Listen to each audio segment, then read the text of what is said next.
Assistant Secretary for Enforcement and Compliance with the International Trade Administration of the U.S. Department of Commerce.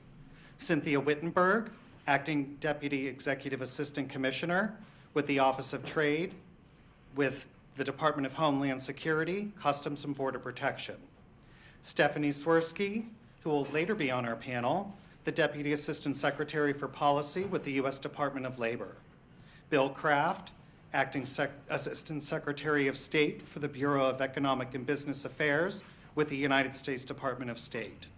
And Douglas Bell, Deputy Assistant Secretary for International Trade and Investment Policy with the United States Department of Treasury.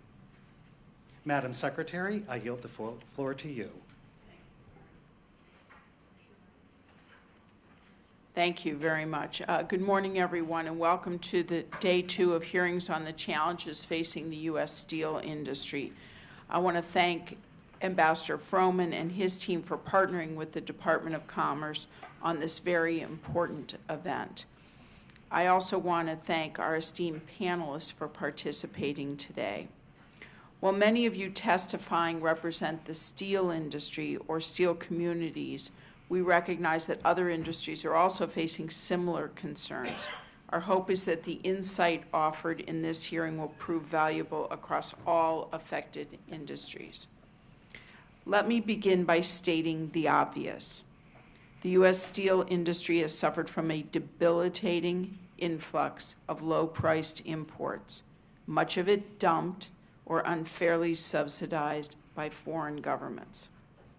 Some governments have systematically provided unfair subsidies and implemented other policies that disrupt and distort the operation of market forces, both in their own economies and the global marketplace. Such interventions allow and result in non-market-based decisions by industry.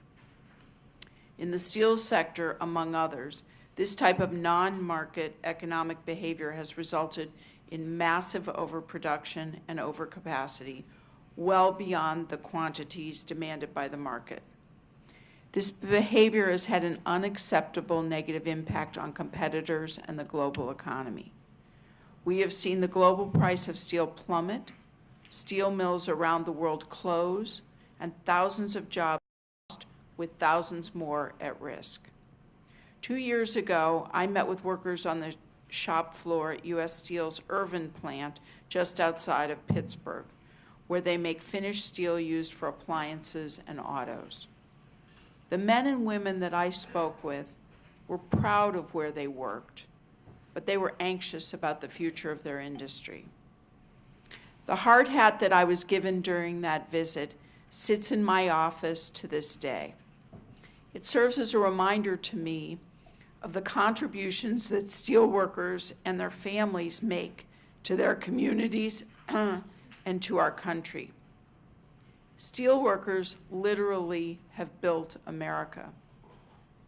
That hard hat is also a reminder of our ongoing responsibility to combat unfair trade that threatens the viability of this industry and the good people in our steelmaking communities. I get the pain that our steelworkers are experiencing as a result of global excess capacity and foreign government interventions. The administration gets it. We are taking concrete steps to address the immediate challenges facing our industries.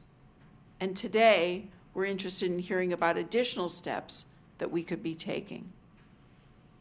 At the Department of Commerce, we are fully committed to enforcing U.S. trade laws and ensuring that our trading partners comply with their obligations under the WTO and our free trade agreements.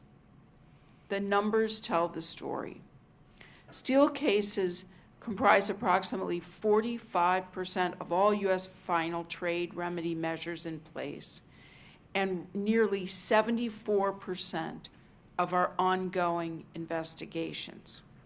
To put this in perspective, in fiscal year 2015, more petitions were filed and investigations initiated in the steel industry than any year since 2001.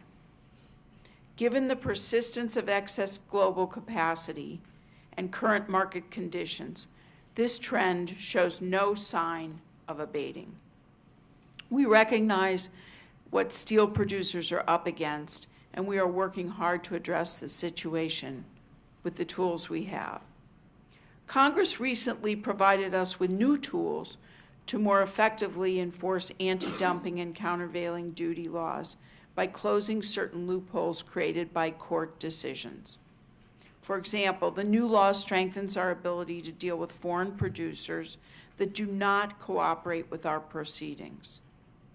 We used this new authority recently in cases involving carbon steel flat products from a number of countries, including Brazil, China, Japan, and Korea. Not only are we pursuing our own investigations vigorously, we are working closely with our partners at Customs and Border Protection to identify and stop fraud and evasion of anti-dumping and countervailing duties. In late February, Congress passed the Customs Reauthorization Bill, giving Customs and Border Protection more tools to fight anti-dumping and countervailing duty evasion in steel and in other industries. The new law also mandates that evasion allegations are addressed with strict timelines and the structure of an administrative proceeding. To support these efforts, my department is sharing information with CBP about possible instances of fraudulent transshipment, mislabeling, and other evasion schemes. This will help CBP detect and prevent attempts by foreign steel producers and their importers to evade the remedies afforded under U.S. law. We also renewed our partnership with CBP and steel industry associations like AISI to educate port personnel on how to spot and stop duty evasion on steel imports. And the next seminar will take place later this week at the Port of New Orleans. While enforcement actions are crucial to address the harm suffered by our steel industry, we know that it is only a partial solution. Meaningful long-term solutions will require steel-producing countries to work together in order to address the underlying causes of the problem, such as government support that creates new capacity, retains inefficient capacity, or prevents loss-making companies from exiting the market. We must tackle trade disorienting government policies right at their source.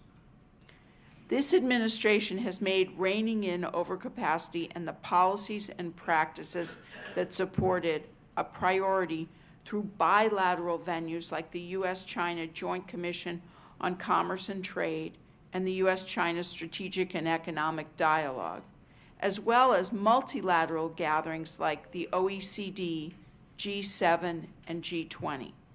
So, for example, next week, we will continue to work on these issues in Brussels at a high-level meeting organized by the OECD.